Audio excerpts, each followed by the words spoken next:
If you have about 3 or 4 pounds of these just lying around, why not just make peach wine?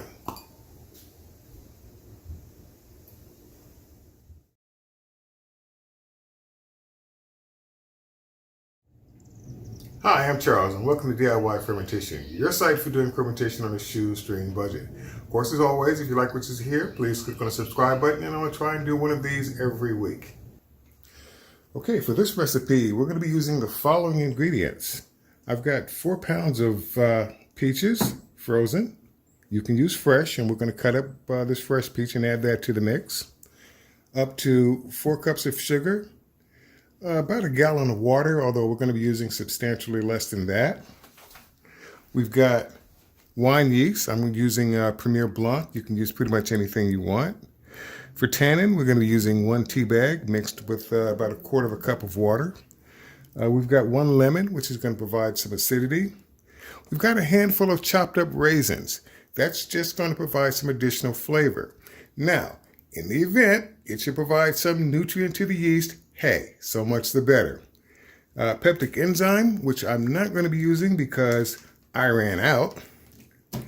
Camden tablets, which I've got an ample supply, we're not going to be using because I'm going to try this a more natural recipe this time. You'll need primary fermentation vessel. You'll need a secondary fermentation jug and hydrometer, also with straining bags. And that's what I'm going to be using to make this recipe. All right, for this process, since we do have this fresh peach to contend with, we're going to go ahead and cut that up, remove the pit.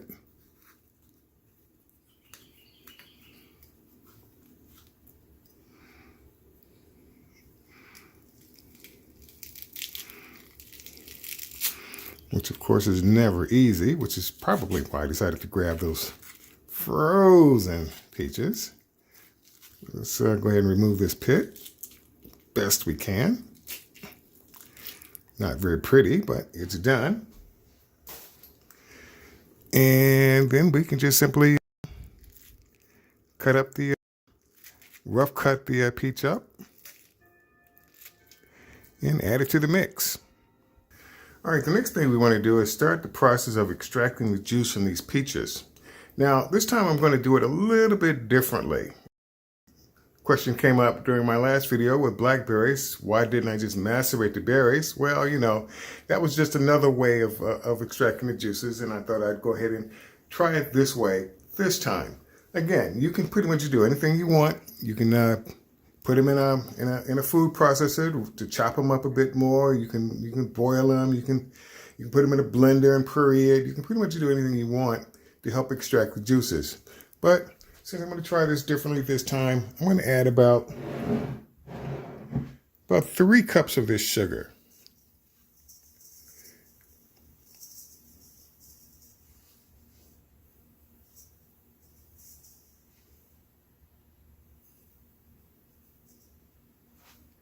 And let's just give that a stir.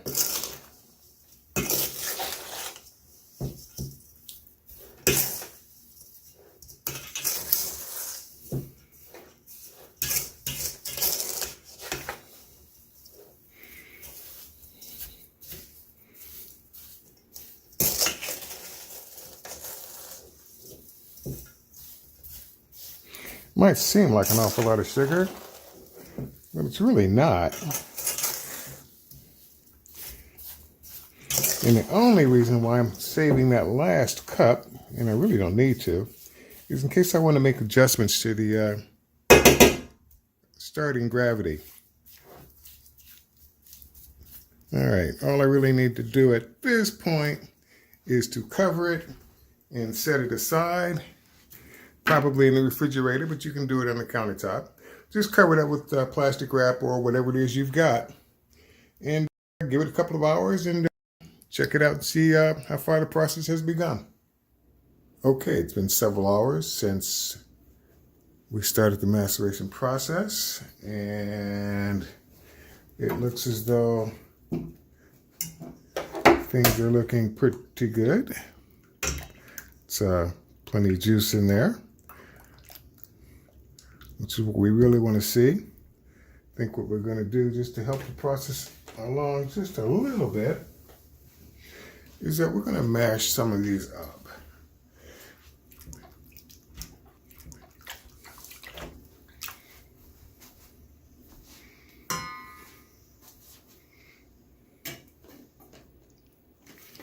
Well, I guess that's going to be it.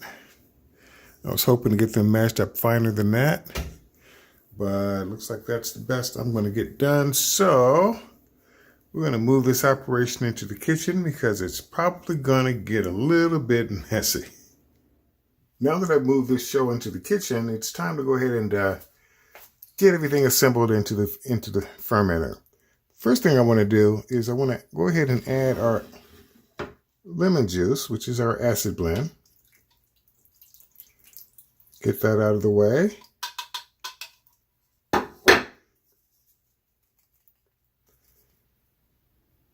Yeah, pulp and all. No seeds.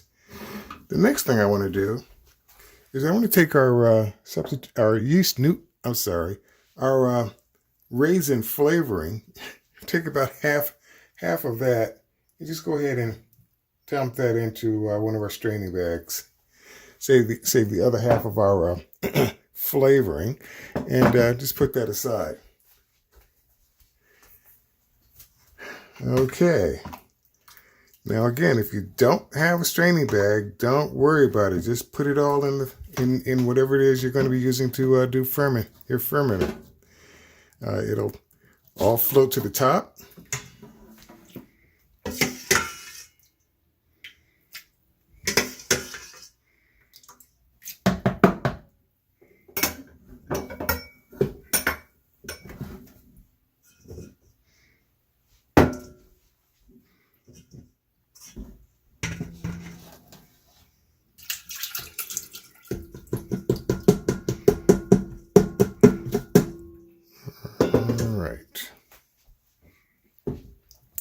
Go ahead and tie the second one off.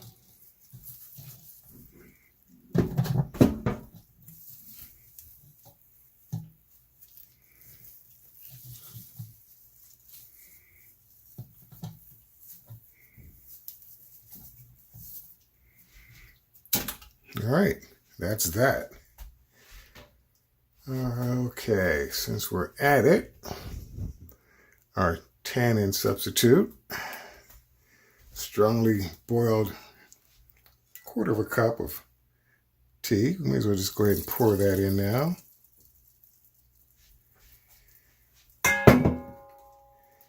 And following that, what we want to do is bring the water level up to where it's about 1 gallon, or in my case, since I'm using 4-liter bottles, up to about 4 liters.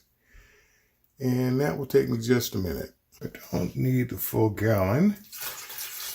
And I can see the mark where I need to bring it up to about right there ought to do it. That'll do it for sure. I want to give this a stir.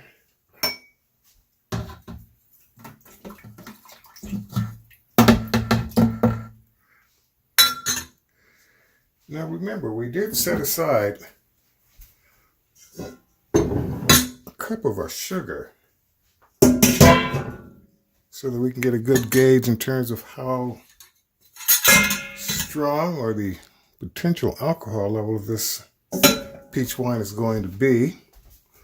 So right now what I need to do is I need to take an initial gravity reading. After taking that original gravity reading, the reading was a little bit low, so I added the remaining cup of sugar that we had set aside. I simply mixed in some of the peach juice and warmed it up just a little bit to help dissolve it. Poured it all back in. And now I've got a gravity reading of about 1.086, which should give me a potential alcohol of about 11% or thereabouts. Probably a little higher, but 11%. decided to move the camera a bit and zoom in so that we can get a good look at me adding the magic ingredient, because without it, all we've got is peach juice. With it, we're going to have wine in a couple of months, but we're going to have wine. So we can just go ahead and put our cap back on and put it in a place where it's going to be fairly nice and dark-ish. At least certainly not where the sunlight is going to hit it directly. In other words, not by a window. And once every day, we're going to come in, stir up the wine a little bit. And if you're not using a straining bag and you've got a cap of peaches floating on top that you'll need to break up, once or twice a day you'll be doing it then. This video is going to be a 14-month tasting of a batch of peach wine that I made. We did a 7-month tasting and we're supposed to do a 12-month tasting, but it just got overlooked. So this is going to be a 14-month tasting of a peach wine. Hi, I'm Charles and welcome to DIY Fermentation, your site for doing fermentation on a shoestring budget.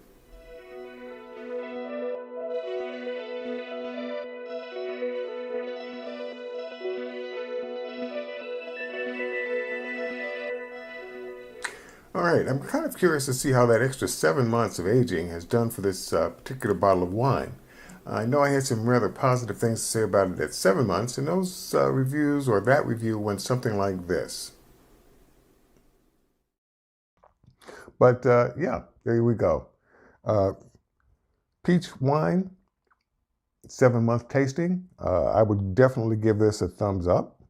I can see myself making it again with the appropriate adjustments. But yeah, this works out quite well. Quite well indeed. Okay, there we go. See you in the next video. Well, that was then. This is now. And we're going to get right to, we're going to cut right to the chase on this one. We're just going to crack this bottle open. No, we're not. We're going to take a few observations. One, at the bottom of this bottle, there is a very, very thin layer of what looks like hard sediment. It's not even across the entire bottom. It's kind of like just centered around the center. So it's any settling that's going to happen has happened by now. In terms of clarity, there is a very light haze. I guess this is just one of those wines that just won't go clear unless you like force it to do so. But naturally, it's got a light haze. I mean, it's not milky or anything like that, but it might be noticeable. Beyond that, I can recall that it was 16.5% ABV. Still in the process of getting my ABVs down to a more respectable 13 point whatever level. And the 16, the 18, and up ABVs, I'm getting away from that. It's not once you get past the point where you can make alcohol and you want to get to the point where you can make something that tastes good, that's when you begin toning down your ABV levels. But that being said, very light pop this time. No effervescence at all. So this wine is not one of those surprise sparkling wines, which I still need to do on purpose, but haven't done yet. Make a very small glass this time. Although I can say that I'm ready to start bottling my next batch of wine, and I've got 4 bottles ready. I just needed a 5th one to get that process started. So this will be jumped quickly.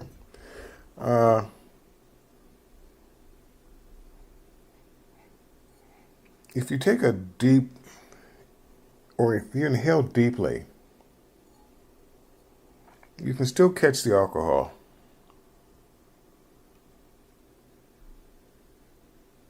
Yep, you can still catch the alcohol. That's 16.5%. That's in there. In terms of the mango aroma, you can barely notice that at all. So if you're looking for smell of mangoes, I'm not smelling it. Nope, not smelling it. I guess the taste is in the tasting. Let's find out what we got here.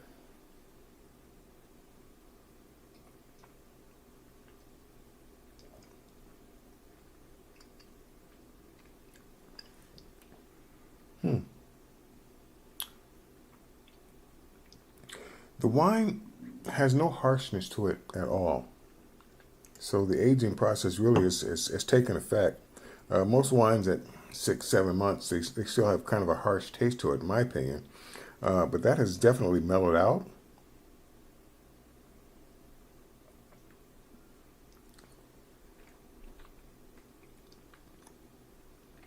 I probably would still tone down the amount of citric acid that I put in this, which was basically, I'll have to check my notes. I don't know if it's the juice of 1 lemon that I was using at the time or shortly after it. I know I started using just the juice of half a lemon, but whatever amount of lemon that I used, I probably would tone that down. If I did use a half a lemon, quarter of a lemon, I think was more appropriate.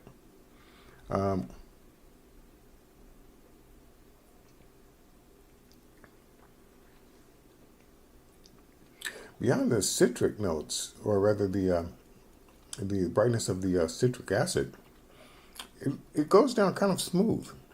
But again, I'm not really getting hardly any of the mango flavor. I'm sorry. I keep thinking of that mango wine. That's another issue. Of the peach flavor of this particular batch of wine.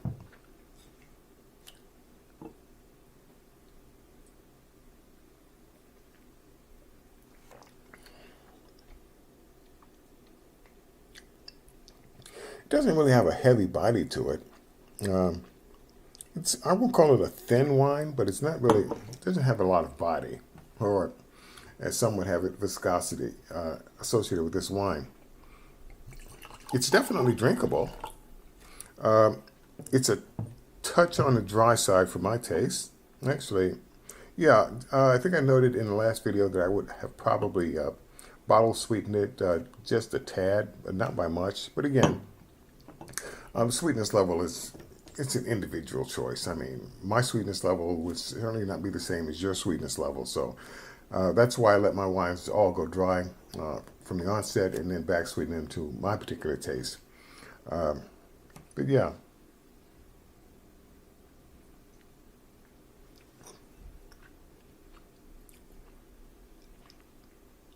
The only thing about this wine that I still would consider to be a disappointment is that the peach flavor is so light, and I know I used a lot of peaches for making this particular batch of wine.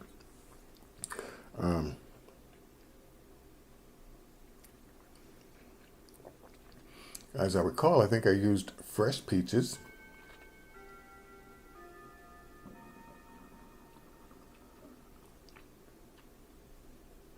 Yep, I used fresh peaches. I mean, it can.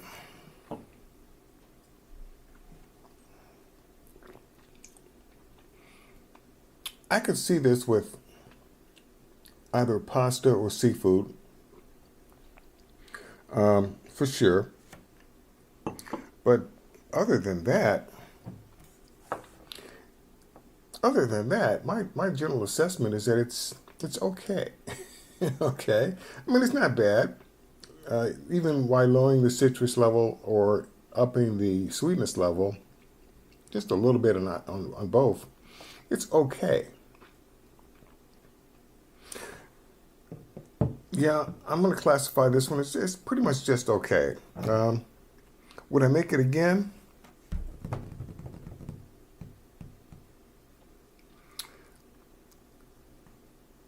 Probably just to see if the adjustments in the sweetness and the acidity would make a big of a difference. But in terms of the overall flavor of the peach coming through,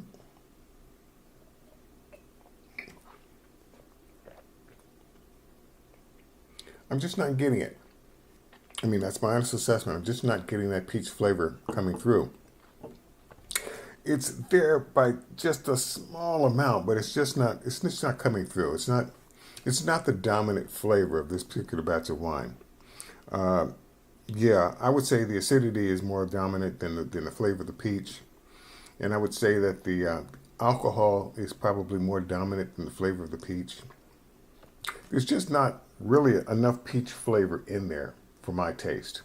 So I don't know if that can be made by adding more peaches or whatever, but that is my assessment of this peach wine at 14 months. If you like what you see here, please click on the subscribe button or click on the Patreon link. Subscribers are always welcome. Members are always welcome. Definitely Amazon links are another way of helping support this channel. But again, I'll see you in the next video.